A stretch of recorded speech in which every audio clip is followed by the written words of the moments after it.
guys, welcome back to my channel. This is Nayo of Asa Nayo, rocking my Afro puffs today.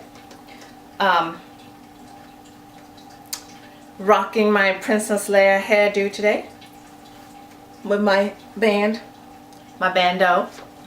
So today I'm going to do a slightly controversial video, and I'm really hoping you guys are gonna like it or respond or continue the conversation. So I'm sure you saw from my thumbnail that this video is going to be a discussion, or like a what if. Like, what if it was good for Louis Vuitton to discontinue the Monogram Canvas? Yeah. So the reason this was a topic, something that I just started thinking about, is because there's been so much talk, especially here in the YouTube community and also in the various Facebook Louis Vuitton addict pages. There's been so much talk about this idea that the Monogram Canvas is going to be discontinued by Louis Vuitton. Oops, I have notes.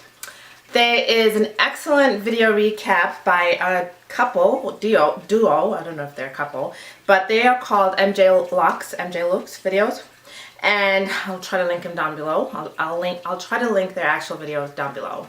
But they gathered all the information and are spilling all the tea, or is it sharing all the tea? Anyway, so they collated all the information and put it out there about where this story came from, and it's actually a very interesting read about how back in 2013 or 14, Louis Vuitton really on the sly started buying Hermes. That Hermes started buying their shares, and just slowly but surely, piece by piece, started increasing the amount of shares or stocks they owned in Hermes. However, in France, once you get to a certain level or ownership, actually I think it's like that in various countries, but once you get to a certain ownership level of stock in one company, you have to disclose.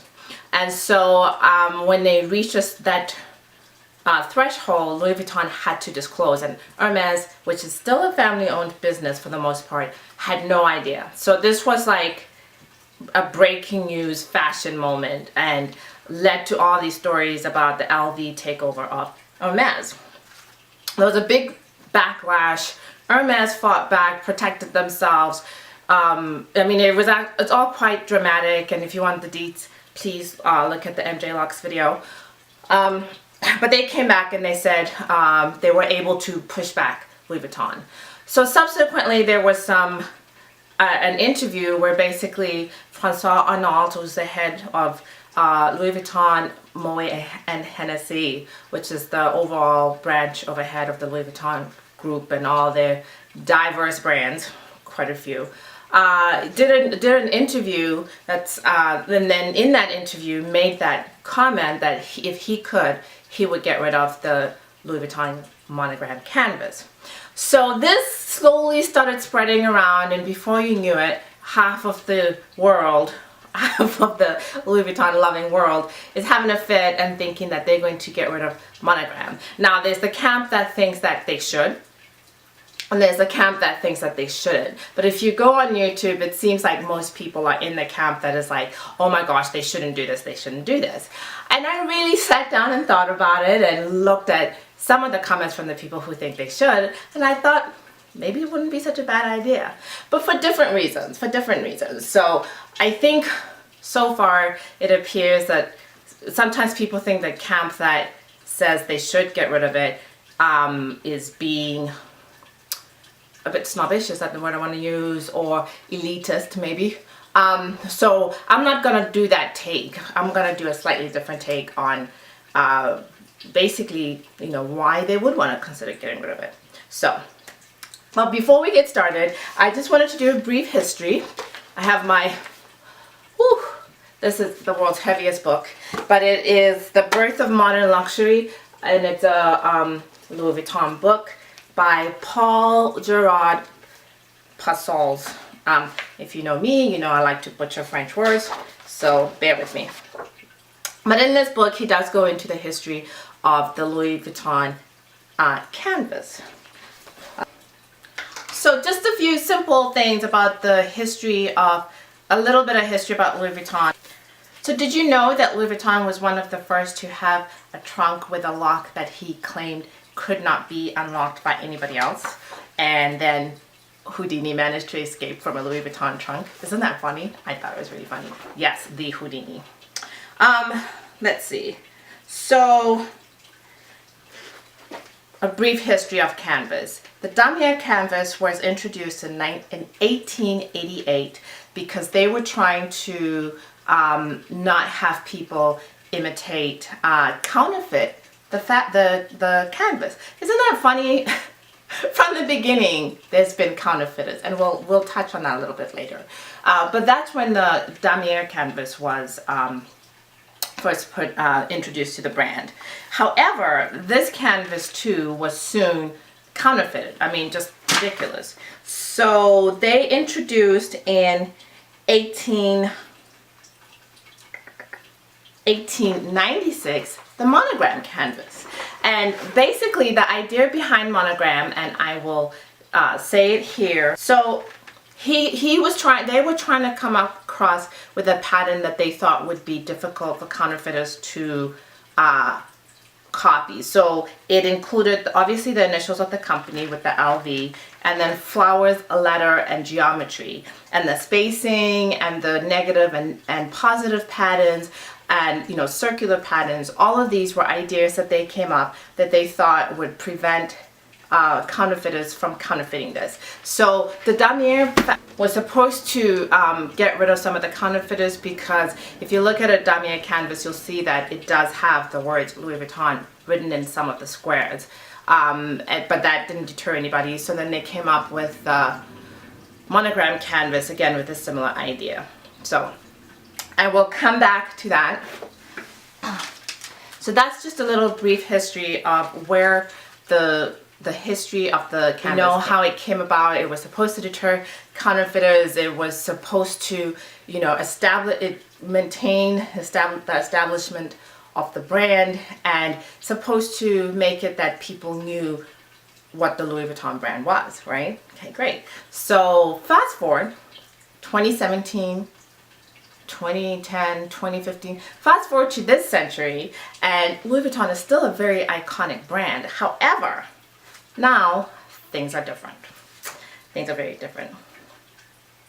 So one of the reasons that people make an argument that the Louis Vuitton Monogram canvas should be done away with is basically that the market has become oversaturated. So when the Arnault people, when Louis Vuitton grew and became part of this much larger conglomerate, there was really a huge advertising push, and they really went out of its way to really market Louis Vuitton in a way it had not been before. I mean, I remember this huge surge in print advertising, and they even started doing like little movie advertisements that were like little movie clips, and Madonna was in there, average, Angelina Jolie, all these celebrities, Bono, and it just became this huge thing. And this just led to an explosion in the market of Louis Vuitton. And you went from maybe seeing one or two pieces, real pieces, not knockoffs here and there, to now, honestly, it's almost mass market. Wherever you go, I don't care what setting you're in, you are bound to see a woman or a man carrying a Louis Vuitton purse in any of the prints, whether it's damier, azure, ebene, or the Monogram canvas. It's everywhere. And I hate to sound elitist, but it's true. It's really everywhere. They have saturated the market. And this increase in advertising and increase in pushing the brand has had some negative consequences for the brand. There's been so many complaints in the last 5 to 10 years about how the quality has decreased, how the canvas is thinner, how the bags aren't handmade anymore and hand stitched anymore, and it's just machine being made through sewing machines. And there's been so many complaints. I mean, I've seen ridiculous examples of complaints that a lady sent in her purse for repairs, and it came back and the handles were completely different color. They put on like a black leather, or the stitching being off or not being aligned properly. So the bags aren't being made correctly, and they're passing their own quality tests and coming onto the market. And this has led to a lot of complaints from customers. So not only are the bags not what you expect from such an iconic brand. I mean, this is Louis Vuitton. This is the brand that pretty much started it all. But now there's this complaint in the quality of the product, but also a complaint in the quality of the customer service. There's so many horror stories now about people going into the shops and not experiencing a prestigious luxury type experience. You know, who doesn't want to go into Louis Vuitton, Chanel, Saks, Neiman Marcus, have a warm cookie and a glass of champagne and spend their hard-earned money on something? And so many times now it seems so many people are complaining that this is not the ambiance when they go into the store. The stores are jam-packed full, and there's not enough people in there. What you want is continuously sold out, and the sales associates are in a rush to sell, and more people are now moving away from purchasing in store. Louis Vuitton itself is pushing people towards purchasing online, and I don't know, for me personally, part of the fun of purchasing Louis Vuitton or any high-end product is really going into the store and having that luxurious experience. And you know, you think these are well-trained people who are going to give me the best service, and when you read so many complaints, it really kind of leaves a bad taste in your mouth. So, and I think it all comes down to the push for increase in sales, and this push for really oversaturation of the market has led to poor quality and poor customer service. And it seems like, sorry, I'm trying to tie that into why this is bad for the canvas, because those are the lower priced items. Not that they are low price, just that they are the lower priced items, and those are the ones that have reached oversaturation, and so that's where the issue is. So the other thing that I wanted to touch on also is the difference between the retail value and the perceived value of these products. So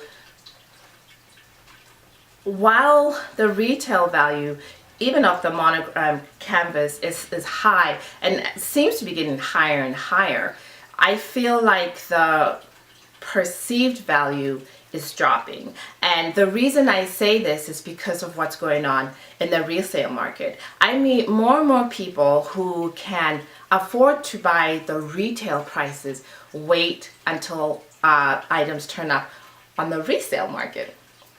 Or I've had people say to me, because I do like to buy some of my items brand new. I've had lots of experiences where I went the resale route and it turned out negatively. I've also done the resale route and found amazing stuff. But every once in a while I will buy brand new, and I've had people come back and make comments about how, oh, I love people like you because I just wait for you to turn around and sell it and I get it at a discount. So yeah, to each their own.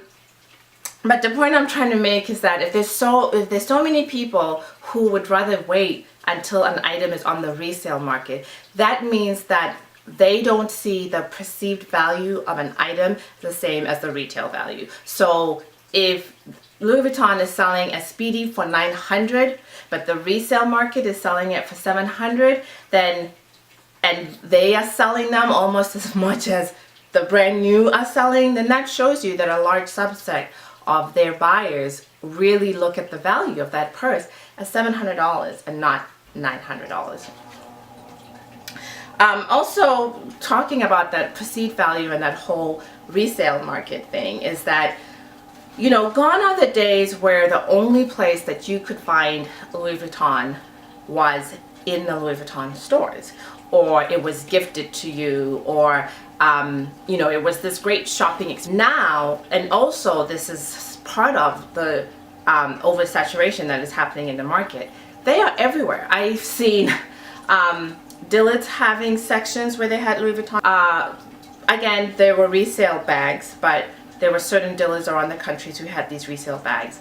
The consignment stores all have them. The online consignment stores are major. Fashion File, Yogi's Closet, The Real, Protero, and they all advertise that they have these brands. Granted, sometimes they have these bags at a higher value than what Louis Vuitton sold them for, especially if they're limited edition or if they're already sold out. But a lot of times they will have bags that are on the site itself that are used, pre-loved, and at a lower price point. And so the resale market is becoming a really huge competitor to Louis Vuitton, and I wonder why Louis Vuitton hasn't done something about that to control its brand. And then on top of having to fight the resale market, there's also the counterfeit market, because you know, have you ever seen a AAA grade counterfeit?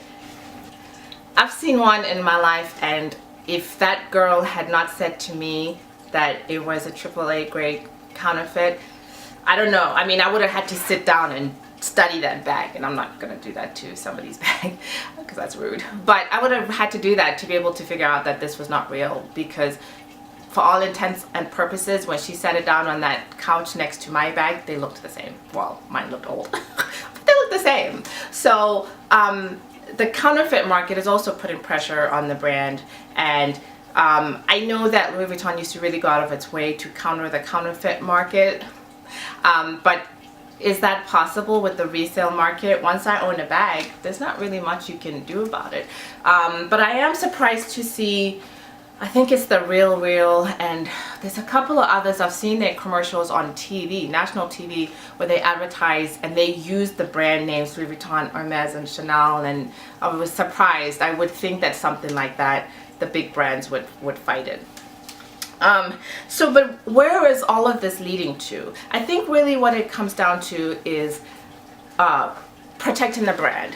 And I think perhaps, I don't know, because I don't know, but perhaps that's what Francois, and I hope that's his name, Arnault was trying to get at when he said that maybe it's time to get rid of the Monogram Canvas, because it's almost the point where it's no longer beneficial to the brand. Don't hate me for saying that, but I said it. I mean, and I'll give you an example. Remember how Coach was the bag to own, well, here in America, and everybody had to have a leather Coach bag, and they were so well made, they lasted for 50 years. You never wanted to buy another one. You might have 3 or 4, you were happy, right?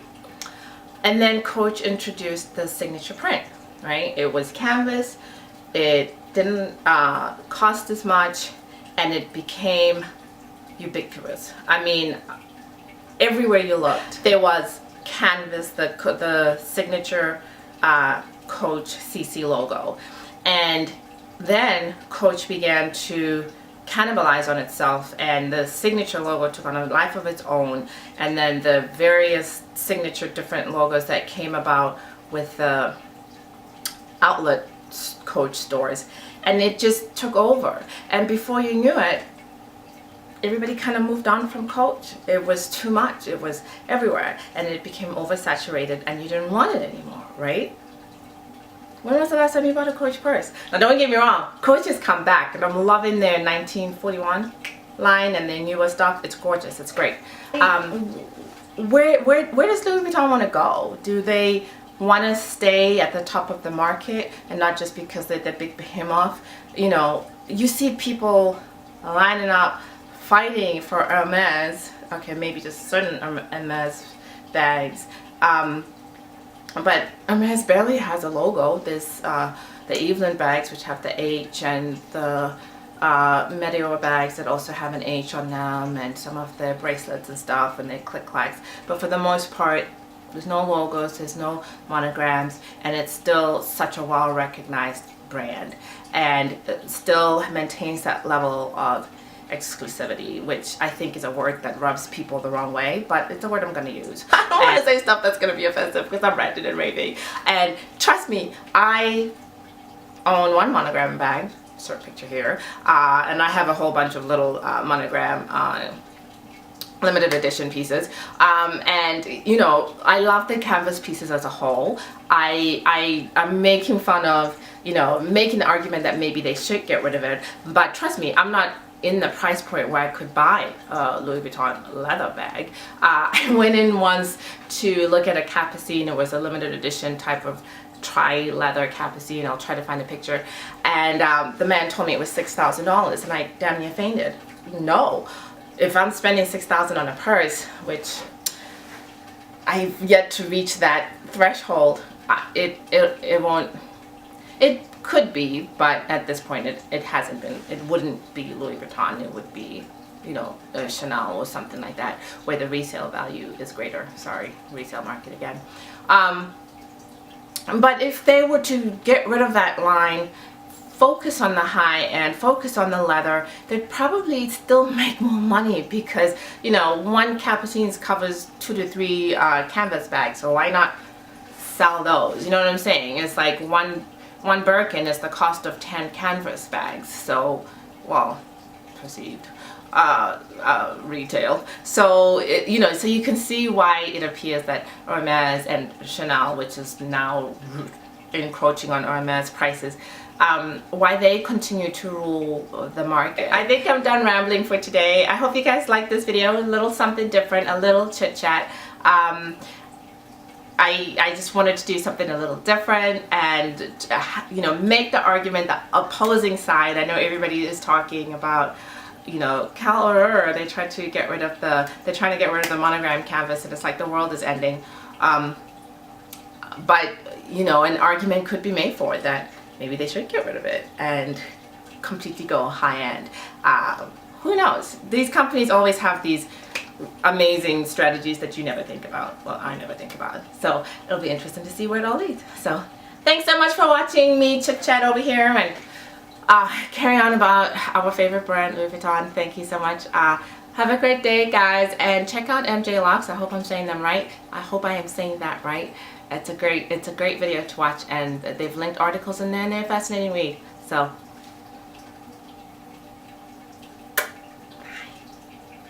click link, click subscribe, click notification button. If you don't hit notification, you might not be getting my videos. You might not be watching this. You're missing out. You're missing out. Bye.